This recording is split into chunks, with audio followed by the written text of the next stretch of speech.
Pioneer mother lost her child to bandits until she saw him in a sheriff's uniform. Martha Colton buried her heart the day bandits stole her 5-year-old son. But 7 years later, she found him wearing a sheriff's badge and calling himself by another man's name. The morning sun painted the Colorado sky the color of fresh blood, and Martha Colton should have known it was a warning. She stood at her wash basin, scrubbing dirt from Samuel's shirt with hands that had grown rough from 3 years of working the land alone. The boy played by the well, his wooden horse galloping through imaginary battles while he made the sounds of thunder with his small voice. "Mama, look, he's faster than the wind," Samuel called, holding up the toy his father had carved before the consumption took him. The horse was smooth from countless hours of play, its painted spots faded, but its spirit unbroken. Martha smiled, pushing a strand of brown hair from her eyes. At 26, she felt ancient as the mountains, but Samuel's laughter could still make her forget the weight of widowhood. "He's the finest horse in all of Colorado territory," she called back, dunking another shirt into the soapy water. The dust cloud appeared on the horizon like a prayer answered by the devil. At first, Martha paid it no mind. Travelers passed their homestead often enough, prospectors heading to the mining camps, families seeking their fortune in California, sometimes just drifters following the wind. But this dust rose too fast, too thick. Horse hooves drummed against the earth like war drums, growing louder with each heartbeat. Samuel stood up from his play, the wooden horse clutched in his small fist. "Mama, who's coming?" Martha dried her hands on her apron, squinting into the distance. 5 riders, maybe 6, moving like men with purpose. And in her experience, men with purpose in this territory rarely brought good news. She counted the steps to the house, measured the distance to Samuel, felt for the weight of the pistol tucked in her belt. "Samuel, come here to Mama." But the boy was already running toward the fence, curious as a cat and twice as fearless. The riders thundered through the gate without slowing, their faces hidden behind dust and bandanas. Martha's blood turned to ice water. "Samuel, run." The lead rider swept down from his saddle like death on horseback, snatching the boy up before Martha could take 3 steps. Samuel's scream cut through the morning air sharper than any knife, and the wooden horse fell to the ground, forgotten. "No!" Martha ran toward them, her skirts tangling around her legs. "Please, he's just a child." The rider who held her son was built like a bear, with eyes the color of winter stone. "Boy's got spirit. Make a fine addition to our family." His voice carried the weight of finality, like dirt falling on a coffin. Martha clawed at his boot, her fingernails breaking against leather. "Take anything you want. The money, the horses, everything. Just leave my boy." Another rider laughed, a sound like gravel in a tin cup. "Lady, we don't want your pennies. We're in the business of raising wolves, not counting coins." Samuel reached toward his mother, tears streaming down his face. "Mama, Mama, help me." The sound of her child's terror would echo in Martha's dreams for years to come. She lunged forward again, but the butt of her rifle caught her across the temple, sending her sprawling into the dirt. Stars exploded behind her eyes, and when her vision cleared, the riders were already turning their horses toward the open prairie. "Samuel!" she screamed, struggling to her feet. Blood trickled down her forehead, mixing with tears and dust. The boy's voice grew smaller with distance. "Mama, don't let them take me." But Martha was just one woman against 5 armed men, and her legs were no match for their horses.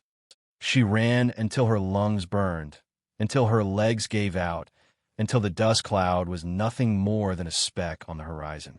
Then she collapsed beside the wooden horse, clutching it to her chest like a talisman. The silence that followed was deeper than any grave. Sheriff Williams arrived 2 hours later, summoned by the smoke from their trampled vegetable garden. He found Martha sitting in the dirt, still holding the toy horse, her eyes focused on something far beyond the horizon. "Mrs. Colton?" "Martha." He knelt beside her, his weathered face creased with concern. "What happened here?" "They took him." Her voice was barely a whisper. "They took my Samuel." The sheriff helped her to her feet, his movements gentle as handling broken glass. Who took him? Can you describe them? Martha looked at him with eyes that had aged a lifetime in 2 hours. Bandits. 5, maybe 6. The leader, he was big as a mountain with gray eyes, said they were in the business of raising wolves. Sheriff Williams nodded grimly. He'd heard of such men, outlaws who stole children to raise as their own, turning innocents into criminals. We'll form a posse. Track them down. But Martha could see the truth in his eyes, the same truth that was already carving itself into her heart like words on a tombstone. The prairie was vast as an ocean, and children who disappeared into its depths rarely returned. That night, Martha sat at her kitchen table, the wooden horse before her like an offering on an altar. She traced its worn edges with her fingertips, remembering the sound of Samuel's laughter, the warmth of his small hand in hers, the way he whispered prayers before bed. Outside, the wind carried promises it could never keep. The wooden horse seemed to watch her through the lamplight, waiting for the boy who would never come home to claim it. But Martha didn't know yet that some prayers take years to answer, and sometimes they come wearing badges and bearing names that sound like strangers. For 7 years, Martha Colton haunted every town from Colorado to Texas with the same desperate question, until strangers started crossing the street just to avoid the crazy woman who wouldn't stop looking for a ghost. 7 winters passed like slow-dying fires, each one leaving Martha Colton more hollow than the last. The homestead sat empty now, weeds growing tall around the well where Samuel used to play. She'd sold everything, the land, the livestock, even her wedding ring, to fund a search that had no end. Her horse was a paint mare named Sorrow, bought cheap from a widow in Denver who understood the language of loss. Together, they traced a path across the territories that looked like madness drawn on a map. Colorado to Kansas, Kansas to Texas, Texas to New Mexico, following rumors that evaporated like morning dew. "You seen a boy?" Martha would ask, standing in saloon doorways with Samuel's wooden horse clutched in her weathered hands. "About 12 now, maybe 13. Taken by bandits 7 years back. Dark hair, brown eyes, got his father's chin." The responses were always the same. Shaking heads, pitying looks, whiskey-soaked voices telling her to move along. Some towns knew her by sight now, the ghost woman who haunted main streets with her impossible hope. In Dodge City, a preacher took her aside. "Sister, you gotta let the dead stay buried. That boy's likely in the ground, or worse, turned wild by now. You're chasing shadows." Martha looked at him with eyes that had seen too many sunsets without answers. A mother knows when her child draws breath. I'd feel in my bones if he was gone. But doubt was a poison that seeped in during the long nights on the trail. When Sorrow went lame outside Amarillo, Martha walked 12 miles to the next town, her boots worn thin as paper. When her money ran out in Santa Fe, she took work washing dishes until her hands bled. Nothing stopped the searching. Nothing quieted the voice in her heart that whispered Samuel's name with every sunrise. The daguerreotype in her coat pocket had faded to almost nothing, a 5-year-old boy's face dissolving like salt in rain. But the wooden horse remained solid, real, carved by her husband's loving hands before consumption stole his breath away.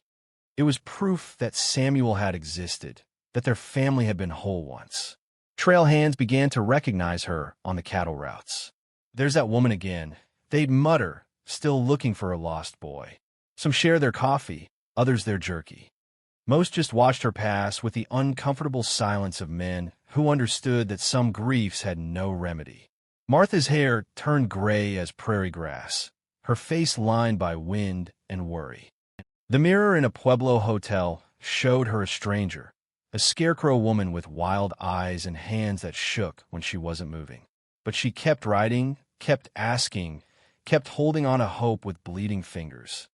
In the 3rd year, she found a man in Tombstone who claimed to know something. He was a broken-down gambler with tobacco-stained teeth and promises that cost $20. "Saw a boy with some rough men," he wheezed. "Dark hair, about the right age.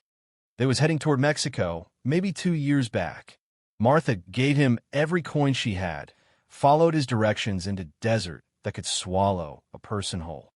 For 3 weeks she searched, finding nothing but rattlesnake bones and her own shadow.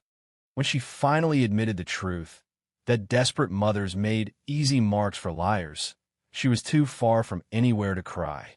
In the 5th year, a cavalry officer in Fort Worth told her about raids along the Rio Grande. "Sometimes they take children," he said, his voice gentle as he could make it. "Raise them up as their own. Turn them against everything they once knew." The thought of Samuel learning to steal, to kill, to become one of the very men who destroyed their life. It was worse than imagining him dead. But still Martha searched, because the alternative was returning to that empty homestead where weeds grew over their old dreams. By the 7th year, Martha had ridden through every territory from the Canadian border to the Mexican desert. Her horse was old now, gray around the muzzle, but sorrow understood the mission. They moved like ghosts across the landscape, 2 creatures bound by loss and the stubborn refusal to surrender. Some nights, camped under stars that offered no answers, Martha would hold Samuel's wooden horse and whisper bedtime stories to the darkness. She told him about the places they'd seen, the people they'd met, the miles they'd traveled in his name. Her voice would crack on the lullabies she used to sing, but she sang them anyway, sending them into the night like prayers. The world was vast and empty, full of children who weren't Samuel and men who looked away when she showed his picture. But Martha had learned something in those 7 years of searching. Hope was like the prairie grass that grew back after every fire, stubborn and impossible to kill. She just didn't know yet that sometimes hope wore a badge and called itself by another name. In the distance, dust rose from the road, leading to a town called Redemption Creek, where destiny waited with a star-shaped piece of silver pinned to its chest, and eyes that would stop Martha's heart with their terrible, wonderful familiarity. Martha saw the sheriff step out of his office, and her world shattered, because staring back at her was her stolen son, now wearing the badge of the very law that had failed to find him. Redemption Creek was just another dusty town on Martha's endless map of sorrow, the kind of place where hope went to die under a merciless sun. She'd ridden in that Tuesday morning with no expectations, just the hollow routine of 7 years. Water the horse, ask the questions, collect the same empty answers, move on. Sorrow's hooves kicked up dust devils in the main street, and Martha felt the familiar weight of curious stares. She'd grown used to being a spectacle, the crazy woman who chased ghosts across the territories. Her clothes were patched and faded, her face weathered to leather, but she still carried Samuel's wooden horse like a talisman against despair. The sheriff's office sat between the saloon and the general store, its door painted green like spring grass. Martha had visited 100 such offices, shown Samuel's faded daguerreotype to 100 lawmen who'd shaken their heads and wished her luck. She expected nothing different from Redemption Creek. But destiny had been waiting in that doorway for 7 long years. The door opened with a creak that sounded like judgment, and time stopped its relentless march. A man stepped into the sunlight, tall and lean as a fence post, with a silver badge catching the afternoon light.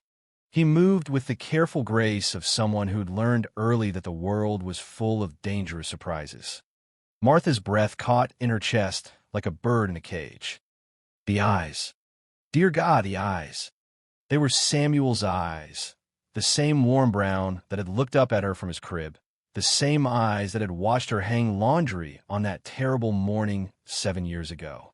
But these eyes carried shadows now, depths that spoke of things no child should ever see. They belonged to a stranger who wore her son's face like a mask. "Ma'am, you need something?" His voice was deeper now, touched with authority and something else, a careful distance that kept the world at arm's length. He couldn't be more than 12, maybe 13, but he spoke like a man who'd forgotten how to be a boy. Martha's hands trembled, and Samuel's wooden horse slipped from her fingers, clattering to the dusty street. She tried to speak, but the words stuck in her throat like thorns. 7 years of searching, and now that she'd found him, she couldn't make sound. The boy, the young man, stepped forward, his hand moving instinctively toward his gun belt. "Ma'am? You feeling poorly, Samuel?" The word escaped her lips like a prayer, barely louder than breathing. Something flickered in his eyes, confusion, maybe recognition, like sunlight through storm clouds. But it was gone before Martha could catch hold of it. "Name's Jake Morrison, ma'am. Deputy Jake Morrison. You sure you're all right?" Morrison. He carried a stranger's name now, wore it like armor against the past. But Martha could see through it to the boy underneath, taller now, lean from hard living, but unmistakably her son.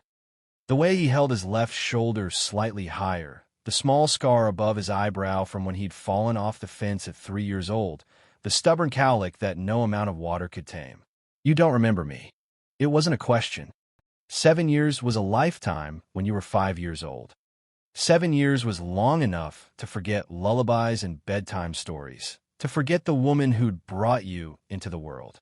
Jake, Samuel, studied her face with the careful attention of a lawman reading a wanted poster. "Should I know you? You seem familiar somehow."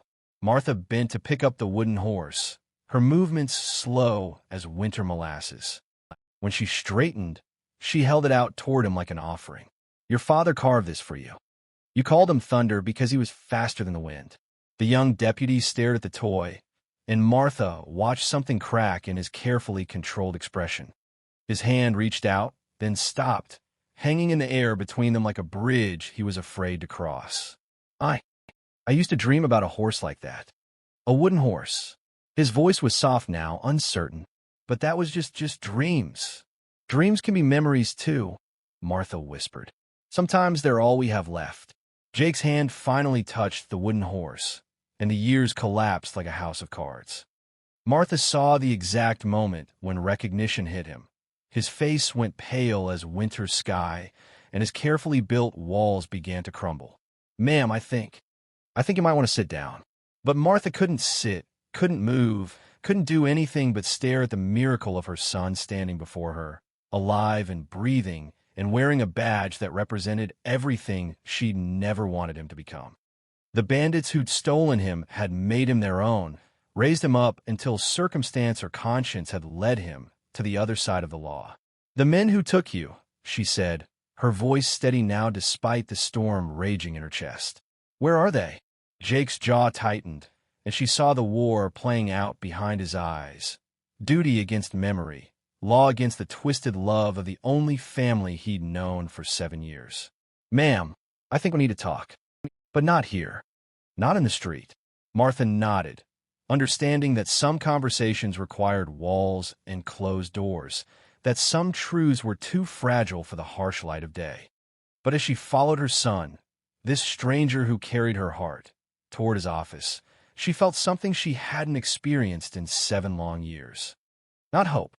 Not yet. Something more dangerous than hope. Possibility. The wooden horse sat on Jake Morrison's desk like evidence in a trial that would determine whether the past could ever truly be buried, or if some bonds were stronger than time, distance, and the careful lies we tell ourselves to survive. When the bandits who raised Jake Morrison rode back into town for one last score, he had to choose between the gun that taught him to survive and the mother who taught him to love. The truth sat between them in that small office like a loaded gun, heavy with the weight of 7 lost years. Jake Morrison. Martha refused to think of him as anything but Samuel, paced behind his desk while she sat clutching the wooden horse that had bridged the gap between who he was and who he'd become. "They found me half dead in a canyon," Jake said, his voice hollow as wine through broken glass. "Coyotes had been at me for 2 days before Cass pulled me out. Said I was lucky to be breathing." Martha's heart clenched. "You ran away from them." "Tried to. When I got old enough to understand what they were, what they'd made me." He stopped pacing, his hand resting on his gun belt.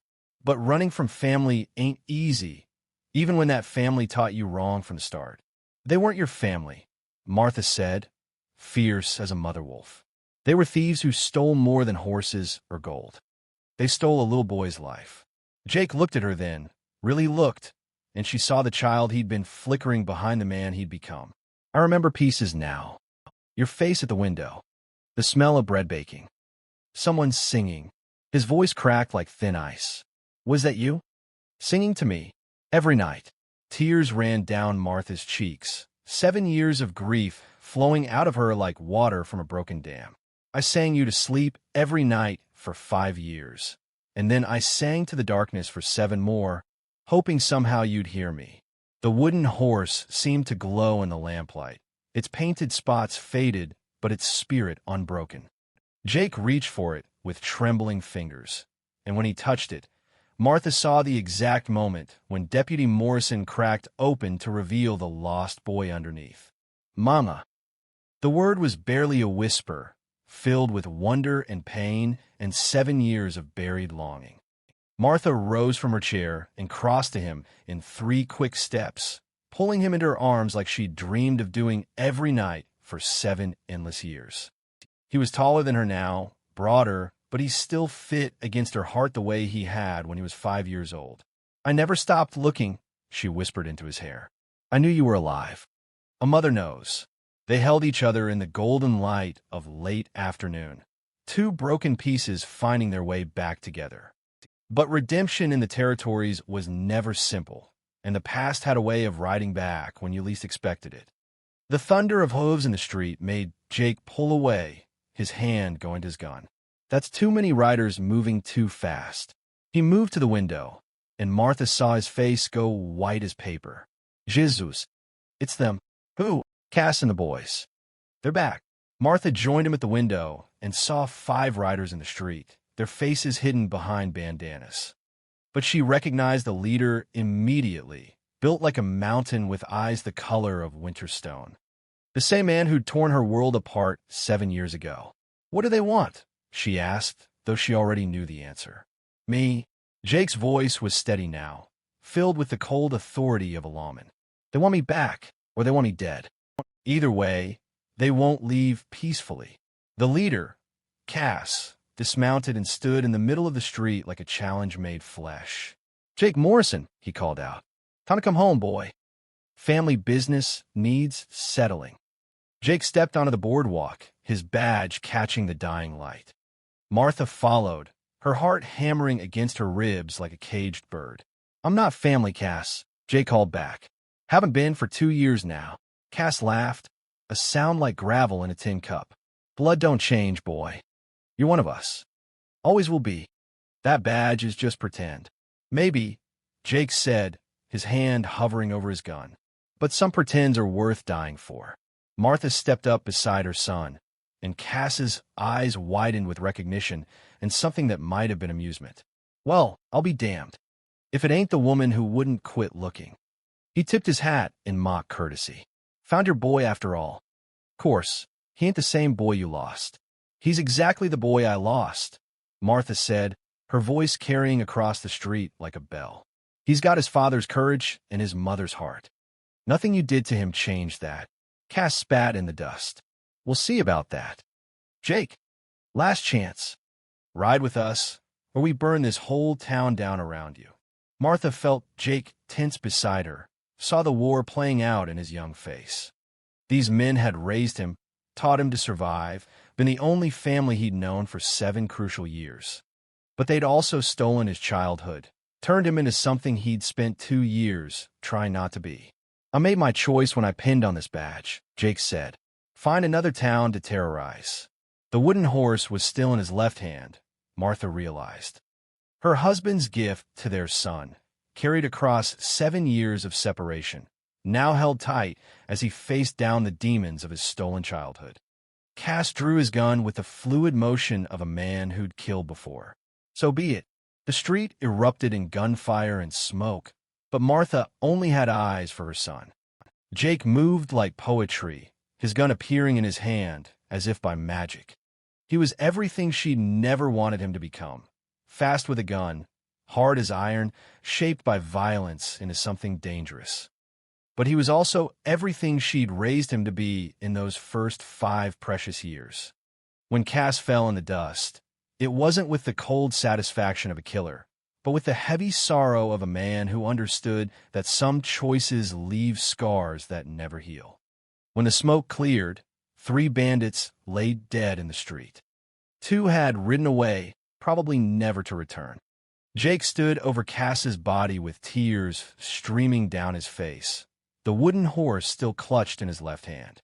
"He was the only father I remembered for so long," Jake whispered. Martha took his face in her hands, the same way she had when he was 5 and scared of thunder. "Now you can remember your real father. The one who carved that horse with love, not fear." The sun was setting over Redemption Creek, painting the sky the color of forgiveness. In the distance, Martha could see the cemetery where they'd bury the dead, and beyond that, the open prairie where her search had finally ended. "What happens now?" Jake asked. Martha smiled, the first real smile she'd worn in 7 years. "Now we go home. The homestead's still there, and the well where you used to play. We'll fix what time broke, and we'll remember what love built." Jake nodded, slipping the wooden horse into his pocket like a promise. "Thunder's coming home." "Yes," Martha whispered, taking her son's hand as the first stars appeared in the darkening sky. "Thunder's finally coming home."